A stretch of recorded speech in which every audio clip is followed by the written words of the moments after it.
Maïga nuyulante la suñu mbokku internet yi. ok Maria maa ngi lay di nuyu bu baax a baax di nuyu internet yi di nuyu waa Sénégal di nuyu diaspora bi di nuyu ñëpp di leen gërëm aussi ci invitation bi ngeen ma def nii donc maa ngi am mbégte ñëw toog waxtaan ak yéen waxtaan ak internet yi ak diaspora bi yëpp. Gis nañ ne que da nga disparaître woon ci scène musicale bi ñu namoon la loolu gëjoon laa gis fan nga nekkoon ak lan nga doon def pendant tout ce temps. waaw man nag maa ngi basé wu Milan ça fait 15 ans et demi maa ngi foofu mais nag au début dafa amoon ay motifs yu tax ma demoon Italie mais c'était pas pour rester en Europe yàlla nag moom mooy dogal bi ma demee foofu aussi tamit bon ma mujj am soxna foofu donc nekk foofu may teewlu aussi wax dëgg yàlla maa ngi chaque saa bu ma bëggee ñëw su ma bëggee aussi tamit ñëw pour def album def ko et tout ça. C'est vrai que xawoon naa gëj tuuti ci scène musicale bi et tout ça mais du woon dara il fallait que ma retiré wu tamit aussi un peu parce que bi affaire yi moom c'est comme ça des fois dafa am ay hauts et des bas moment yi nga xam ne bii moom moo nekkoon moment yu bàyyi il fallait que ma retiré wu tamit aussi gisaat suma bopp donc maa ngi sant yàlla jàppale na ma ba yooyu yëpp sant yàlla. donc jamono yi nag maa ngi pare ay affaire ay projet yoo xam ne yi même du sax musique bi kese mais ak yeneen affaire yoo xam ne maa ngi koy pare sama voyage bi ma ñëw nii d'ailleurs maa ngi pare benn album am na bu ma àndaale aussi sur le plan international ak yooyu d'ailleurs bii nii am na morceau bu ma jot a génne sax benn single bu ànd ak clip su boobaa. léegi ñu wax ci single boobu noonu sax nga xamante ne génn na récemment muy su boobaa est-ce que mën nga ñu ci wax tuuti comment ça s'est passé ak ci ban album la bokk. bon alors su boobaa benn morceau la boo xam ne comme ni ko sa frère bi waxee sànq way bu yàgg la je crois que c'était en 85 lañ ko temps moment boobu maa ngi woon Super Jamono alors mu nekk benn tube boo xam ne dafa marqué ñu bëri marqué génération bu bëri. alors bi ma toogee xool parce que bon man produit yi du nit moo may produire man maay jël suma xaalis ma def li nga xam ne bi moo ma neex ma xool morceaux yi nga xam ne bi moo marqué gars yi ma def ko donc 2011 bi ma ñëwee def naa benn album boo xam ne y avait 10 morceaux retour de l'enfer muy suma retour mooy bi nga xam ne bi vraiment dama ñëwoon dellu si comeback bu Maïga boobu noonu bii lu tax ma tuddee album bi su boobaa pour ñi nga xam ne bii vraiment dañu mooy nostalgie ñi nga xam ne bii gëj nañu gis grand bi gëj nañu am ay yenn kii daal nouvelles yeeg yooyu donc moo tax ma tuddee album bi su boobaa. léegi album boobu noonu ngay wàcc ñu koy woowee su boobaa mën nañu wax ne que donc sa ancienne chanson yi moom nga ci nar a reprendre wala dafa am yu bees. non am nga yu bees yi sax ñoo ci ëpp seulement su booba bi dama ko jël choisir ko maa ko choisir pour mu def benn fàttaliku bu rafet benn fàttaliku démb mais le reste yëpp ay morceaux yu bees la. bon parce que morceaux yi tamit xam musique moom affaire yi moom mën nga di parce que génération boobu noonu ak génération bi du benn donc ñi tamit aussi dañuy bëgg a xam xale yi bon dañu mës a bëgg Super Jamono depuis yàgg na loolu yàlla moo ko defoon Super Jamono muy ci cadre muy ci côté Omar Pène muy suma côté Super Jamono maa fi gënoon nekk xale moment yi nga xam ne bii ñu ngi nekk au top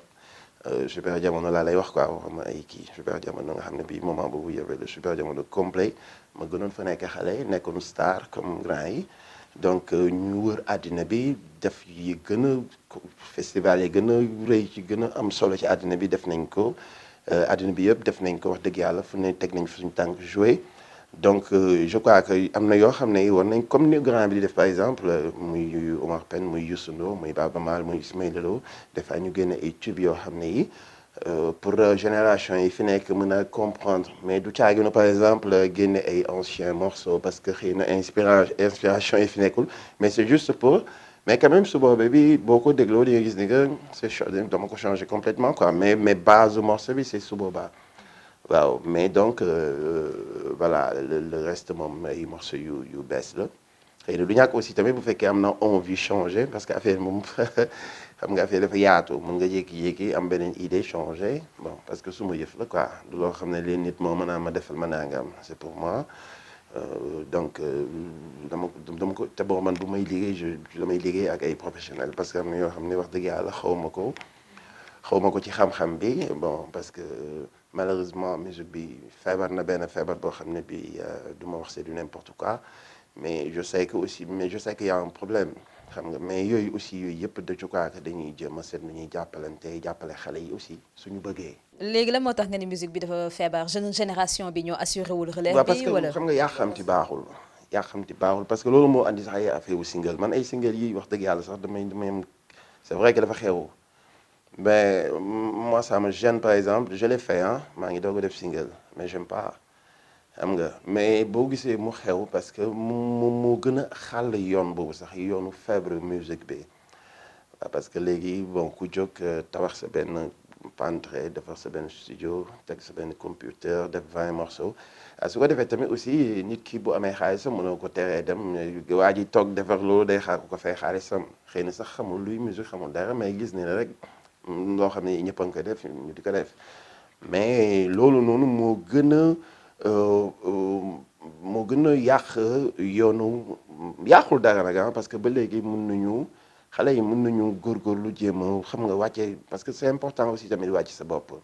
c'est pas parce que da nga am benn wéccat bu ndaw am nga possibilité def nangam du ma déglu kenn man maay defal sum xam nga yooyu moom mooy andi yenn problème yi donc loolu moo andi tilim boobu noonu donc dafa répercuté wu lu bëri ci suñu musique bi actuellement nii musique sénégalaise bi vraiment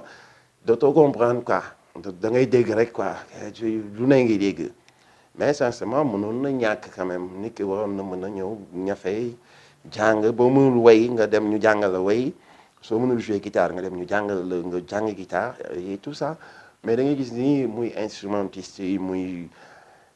chanteur parce que vraiment waykat dafa yombul waykat métier la chanteur du n'importe qui mooy way xam nga way da nga koy donn ou yàlla may la benn talent ou nga jàng ko mën ko mais way dafa yombul alors loolu moom moo andi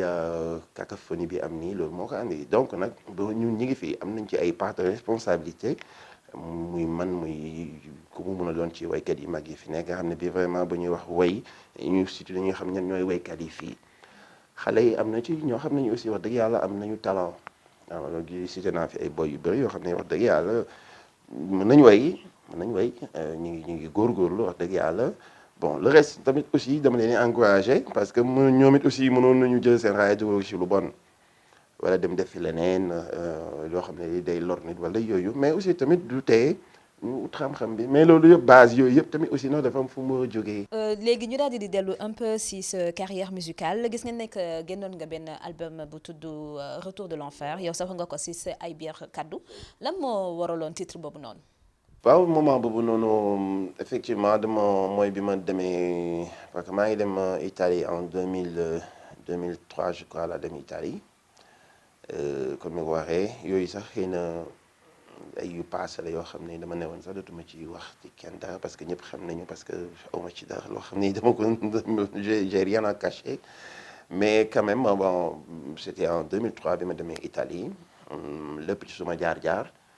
Parce que quand même j'ai beaucoup souffert jaar ci ay nattu yu métti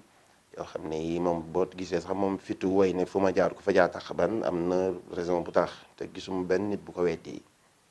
waaw sénégalais yi xam nañ bu baax que ne may fi mu jaar effectivement ba xëy taxawaat jàkkaarloo public bi sant yàlla donc loolu moo tax bi moo defee suma parcours boobu noonu Italie am fu ma jaar bi ma génnee ci xam-xam boobu ma doon def yàlla jàppale ma ci aussi ma réussir ko ma am suma base am suma soxna et tout ça am suma ay affaire aussi ici yoo xam ne bi ça n'a rien à voir ak musique beeg yooyu ci laa ne damay dem Sénégal def retour Maïga bi ma ñëwee ma def benn budget jël gars yi ñu joué bañoon naa sax ba newoon ne gars yi ku xam lu may tuddee album bi dinaa la may nangam ma doon ko wax musiciens yi ñu boy ku nekk di chercher la mais grand retour de Maïga fii mais bi ma waxee retour de l'enfer sax ñoom dañu jaaxle ñu ne mais grand lan mooy loolu retour de l'enfer mais pourquoi retour de Maïga mais parce que c'est normal parce que après nag ñoom la ñu comprendre quoi ma ne leen album bi noonu rek la mën a tudd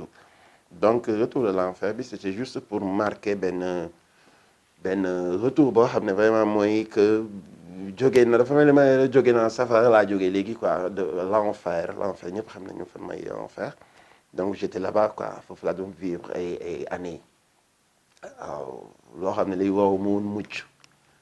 comprendre nga yàlla dimbali ma moom mucc si et puis ma ñëw def album boobu may ko Sénégalais yi may ko fans yi. voilà ñu des toujours si retour toujours plutôt si retour de l'enfer bi gis nañu tamit que yaa ngi fi doon wax benn programme pour dimbali ñi nga xamante ne dañuy utiliser drogue où en êtes-vous exactement par rapport ak programme boobu noonu. waaw bon affaire boobu bi ma fi ñëwee xam nga maa ngi rappelé wu bi ma xam nga Abdoulaye Wade man la njëkk a recevoir ci artistes yi bi mu yéegee en 2000 mais malheureusement man moment boobu j'avais pas aw ma woon force bi rien que par bi recevoir na ma joxoon na ma aussi tamit ay jumtukaay pas ci cadre sax affaire boobu noonu bi ma nekkee Italie ba ñëw ci laa am base boobu noonu ñu ngi Italie ñu koy wax Comunità Papa Giovanni. bi ma ñëwee Sénégal visité naa ay affaires yu bëri balaa may dem tamit aussi xam naa place yi fi nekk yëpp quoi yi nga xam ne bii souvent boo nekkee jénki wala affaire yooyu ci lañ lay yóbbu wala affaire te xam nga gars yi dañ leen considéré comme benn dof wala benn ku agressif wala benn un assassin wala yooyu souvent toxico yi boo gisee un toxicomane da nga koy teg tout de suite benn assassin wala affaire parce que effectivement dafa nekk affaire bu dangereux. bon alors place yi nga xam ne bii ñoom ñoo nekk fii Sénégal malheureusement amu fii ñu ko mën fàcc amul structure yu bëri nañ fi ay dalal xel ay mbaaw ay cliniques yi am na ay cliniques yu fi nekk aussi xam ne gars yi des fois ñu dem defay cure jëlee faire def benn une semaine jàppaat tuuti fa mu duggaat ci business yi xam nga li ma fi gis nag loo xam ne lii mu intéressant lool ñu ngi nekk Fann waaw moom muy Sipiat ci Idrissa amante nañu ay contacts et tout ça moom ñafe ba am suma numéro ak yëpp woo ma Italie ñu waxtaan déggoon naa tamit aussi seen structure boobu bi ma ñëwee dem naa foofu visiter ko mu nekk structure bu ma neex ba pare am na espace te ñoom ni ñuy dimbalee xale yooyu wax dëgg yàlla c'est la première fois ma gis ñuy dimbalee noonu xëy nit ñi am jafe-jafe boobu noonu c'est-à-dire am nañu au moins ay méthadone yoo xam ne ñi moom la ñuy jox gars yi au lieu ngay yeewu nekk en manque xalaat dem gaañ sa sœur wala je ne sais pas jël loo jël wala dem parce que affaire yi jàpp la da nga dem def loo xam ne waroo ko def da ngay jubali foofu soo demee ñu jox la garab boobu ma lay wax xam ne ngi tudd méthadone loolu boo ko jëlee day remplacer tuuti dose héroïne bi moi je parle comme ça moi je dis comprendre nga donc su ko defee yow di nga am temps wu mën a xëy na lijjanti dara foo xam nga c'est comme ça vieux wu jénki c'est comme ça méthadone bi nag dina la jàppale mais affaire bi c'est juste pour loolu mën a dimbali wàññi yenn coono yi léegi nag ñooñu nag maa ngi nekk ak ñoom ci benn waxtaan ak le directeur Idrissa muy ku baax vraiment te li mu def noonu yombul man nag bëgg naa si jàpp. léegi yow nee nga boo ci génnee c'est parce que da nga dee yow instant bi nii boo doon jox conseil jeune boo xamante ne moo ngi nekk di consommer héroïne bëgg si génn lan nga koy wax.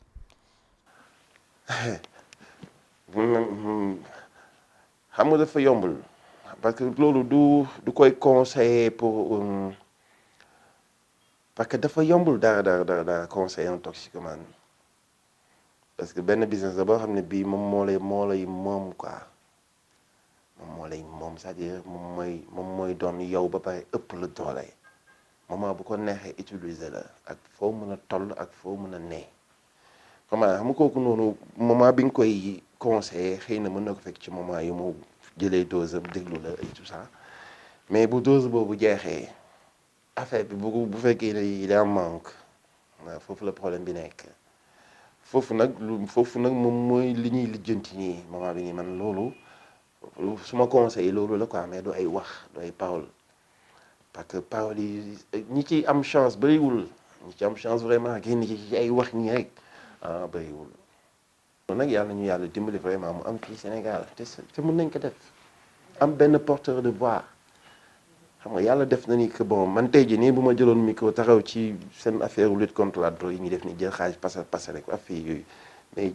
xool li nga xam ne bi mooy yoon. yàlla def na ni may ga la yàlla may loolu ñu mun ne may ga yow yaay gérer lii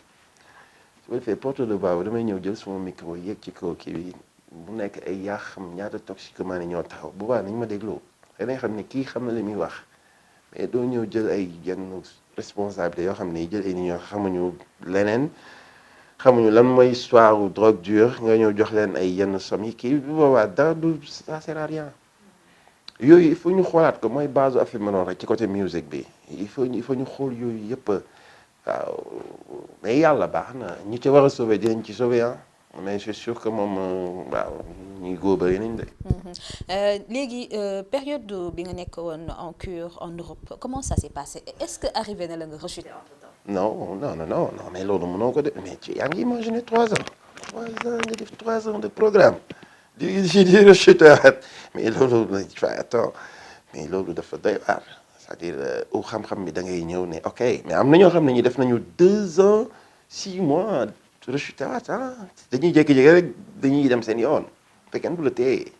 du prison du dara ay structures yu dof yoo xam ne yi xam nga mooy loolu xam nga tu vis bien mais il faut nga def li ñuy wax programme boobu mën nga parce que dafa am première phase deuxième phase troisième phase mais troisième phase mu nga dem ba troisième phase mu war ne léegi nga pare nga jékki-jékki xëy benn jour ne non damay dugaat ci affaire yi gis naa fa ay ñoo xam ne jëm naa fa sauver ay nit ba tàyyi ci loolu boobu ne yow yaa ngi jeexal mais tant que boo duggee ci biir li ngay def du dëgg ci yow rek boo defee 2 ans 9 mois sax da ngay rechuter waat mais vraiment ñetti at nga di ko ñafe pour benn business di retombé waat ci business boobu moom yàlla nañu ci Yàlla musal. ban déclic moo jàpp Maïga lan moo ko motiver mu ne man damay bàyyi et je vais prendre le temps nécessaire pour y arriver. Non parce que dama xam ne bon déjà je suis responsable de ma famille yàgg jàppale yàlla dimbali na ma ci loolu ñëpp xam nañu loolu ci man dama yàgg jàppale sumay waajur suma du ma taaw topp ma ci taaw mais man maay responsable suma famille ma teel a nekk responsable teel a aussi xam xaalis teel a yàqu ci defaral sama yaay dama ci yàqu woon parce que man dama doon gâté mère bu baax ak xale yi ñëpp quoi baaxoon toog aussi tamit mayee xaalis jàppale ay nit ak yooyu xam nga yooyu dafa ma manqué woon ba pare ci côté musique bi aussi tamit suma fans yi aussi amu leen metti affaire bi bon gars yi demoon nañ ba tiit man tamit demoon naa ba tiit parce que xam naa ne maa ngi benn moment vraiment xam naa ne bu ma ci génnul damay dee quoi moom c'est sûr waaw li ma motivé nag li ci des bon yàlla la mais volonté bi si man la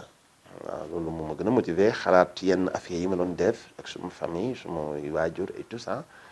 ak musique bi sumay doom na moom doom si xam nga donc loolu moom moo ma jox force. lan moo mën a pousser nit mu dugg ci consommation wu héroïne. bon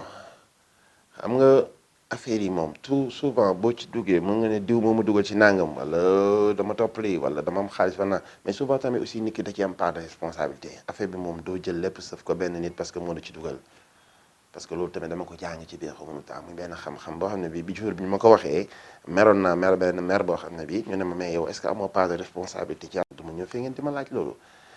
xam nga mais benn moment bi ma jàngee loolu lu ñuy wax ligne après j'ai compris que effectivement amoon naa ci part de responsabilité mais dafa am cadre yu vicieux yoo xam ne boo ci nekkee yooyu dafay am waaw moom mooy ci cadre art bi cadre football cadre boxe cadre lépp lu jëm ci affaire art affaire star showbiz day faral di am yooyu boo pas sax affaire nooy bopp mais dafa nekk benn business boo xam ne bii tellement que bon benn affaire bu ndaw benn clic bu ndaw rek mu nga daanu ci biir waaw tey affaire moom boo ko xasee ba ñam mooy loolu boo xasee ba utiliser après loolu noonu boo ko xasee ba laal rek mën na la andil musiba naaru laay boo xam ne parce que ça n'a rien à voir ak alcool ak yooyu rien que alcool dangereux na moom it ak ay jàmbaay yi ñuy wax yi affaire yooyu mais lële lu ñuy wax héroïne ak cocaïne dafa nekk loo xam ne moom mooy ndeyu ñaawteef yi c'est-à-dire boo ko laalee moom mooy loolu quoi c'est-à-dire leneen lay doon loo xam ne pour nga génn ci day graaw donc benn cadre la boo xam ne bii cadre xaalis la cadre star la cadre la boo xam ne bii mooy cadre yi mooy affaire yi sensible yi quoi nga xam ne da ngay siiw da ngay nekk benn vedette wala kii souvent yu ci yooyu lay gën a jege quoi waaw ci yooyu lay gën a jege waaw c'est comme ça. Est-ce qu'on peut s'attendre à des retrouvailles avec le super Jamono? waaw bi ma ñëwee ba léegi sax waaw bi ma ñëwee ba léegi sax grand bi gisanteeguñu tellement que ñàkk jot à part benn concert laa fi dem mooy bi ma Pape Diouf invité nii samedi bële passé comme suma xarit lañ ko tuddee woon Souche mais dinaa gisante grand bi incha allah bëgg naa ko trop bëgg naa ko parce que suma grand la wax dëgg yàlla tuddee naa ko doom xam nga suma doom Omar il a 23 ans actuellement grand bi laa ko tuddee donc pourquoi pas xam nga possibilité yi ñu ngi fi. xam nga def benn affaire bu nice xam nga mën na nekk lu mën a nekk la naa ko seeti wax nga gisanteeguñu mais dinaa ko seeti. Donc seen rapport ils sont au beau fixe. ah ouais non man grand bi tamit mënuñu am problème nag non ma awma problème daaw ak kenn parce que man sincèrement man la yenn dafa am yoo xam ne man dunduma ko quoi man du affaire star affaire man dunduma yooyu mais je suis star xam nga mais xam nga affaire yi da ngay attan bagage yi. su ko defee da ngay doon li nga doon ba pare nit ki jox lu ci cër et tout ça ba pare nga nekk ak nit ñi des fois doo soxla garde corps ni dara waaw te da ngay dugg fi mu gën a ñàngee mais gars yi dañu lay accueillir duñ la def dara waaw affaire bi c'est ça quoi affaire yi moom il faut nga di ko attan boo ko attanul moom mooy loolu waaw parce que yàlla moom mooy star donc incha allahu rabi moom xam naa ni moom bu neexee yàlla moom waaw maa ngi bëgg naa loolu nag je veux vraiment le faire ak sama grand. suma grand la et puis grand bu baax a ngi noonu ak xol bu rafet la yore waaw kenn doon ko baax. Dernière question Maïga est-ce que instant bii nii am na looy waajal. muy waaj corridor bi nii laay pare nii ak suma xarit Mbagnick Diop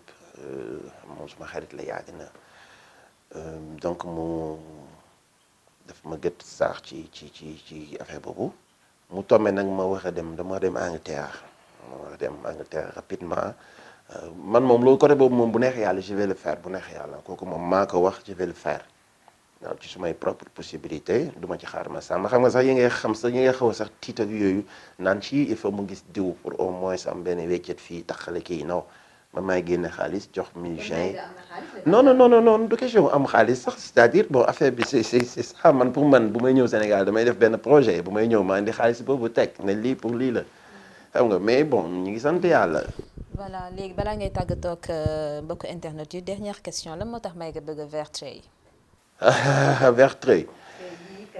waaw dafa yàgg. waaw dafa yàgg parce que sama look loolu dafa yàgg ba mu bañ naa ko ba temps yi bu ñu musaan jógee tournée nii par exemple nii fan si club fan ba jamono yi quoi boy mën nañuy ñu ko seetaan mën nañu xool grand bi muy solo fii xam nga loolu dafa yàgg quoi mu naturel aussi mu mës a bëgg lu baax bëgg lu neex xam nga bëgg ay parfum bëgg ay affaire loolu moom dafa bokk si man quoi donc au moins couleur tamit aussi ci dara mais lépp ci lu simple parce que man j'aime bien lu simple man bëgguma fee kii yooyu quoi lu simple donc mbaxane yi ak yëpp benn suma look la quoi suma look la gars yi des fois ñu laaj ma jaaro yi grand kërën sama na njaay mais jaaro taxul nga bon wala dara parce que gars yi ñu ngi takk ay jaaro di gérer c'est vrai nag que am na fooy toll bu ma ko waree dindi dinaa ko dindi bu ma waree summi mbaxane bi dinaa ko summi parce que aussi kilifa la mais sol mbaxane teewul sa kilifa ne fii xam nga mais bon suma métier may na ma moom et puis look bi suma look la quoi c'est-à-dire bon ñëpp xamee nañ ma ko donc voilà. Merci d'avoir répondu à nos questions ñu tàggool ak waa Seneweb. waaw ok waaw maa xanaa di leen remercier et puis ba pare seen kër gi fii neex na ma toog c'est rare bon parce que affaire yi set dafa neex nga ñëw ci bërëb mu set celui-ci xam nga dafa nice loolu donc maa ngi ciy am mbégte di xamal tamit gars yi pour ñuy ñëw jaar fii di def ay émission ak yéen parce que wax dëgg yàlla xalaatu ma woon ni nii la mel man dama defoon benn affaire bu kii la rek comme ça xaw ma woon quoi waaw mais sincèrement li ma teg suma bët nii dama kontaan dama kontaan donc di leen gërëm di leen sant di leen ñaanal yàlla gën leen jàppale vraiment ba lépp loo leen dugg yàlla sotti leen mu jig leen ngeen attan ko yàlla gën a yokk xéwal yi ngeen dem ba am émo bu ëpp bii xam ne yéen a koy moomal seen bopp seen wet bi ne faa nga gars yi xam ne ñii ñoo ko liggéey seen bopp yàlla na leen ko yàlla defal de pour rek wax leen ni bëgg naa ci yéen donc di nuyu internet yëpp di nuyu Sénégal yëpp di nuyu suma fans yi di nuyu di la gërëm aussi yow ma comme ni ma waxee sànq yow ba am nga benn voix boo xam ne bii boo nekkoon woykat tey jii xam naa ne bu boobaa yaay nekk suma choriste quoi bu baax waaw parce que baat bi neex na trop baat bi neex na trop macha allah xale yi tamit ñi nga xam ne ñu ngi nekk sa ginnaaw aussi wax dëgg yàlla ñu cool lañu non fii kii dafa nice moom wax dëgg yàlla fii moom waaw da ngay sentir jàmm bi quoi da ngay sentir waa lu nice donc je suis content vraiment.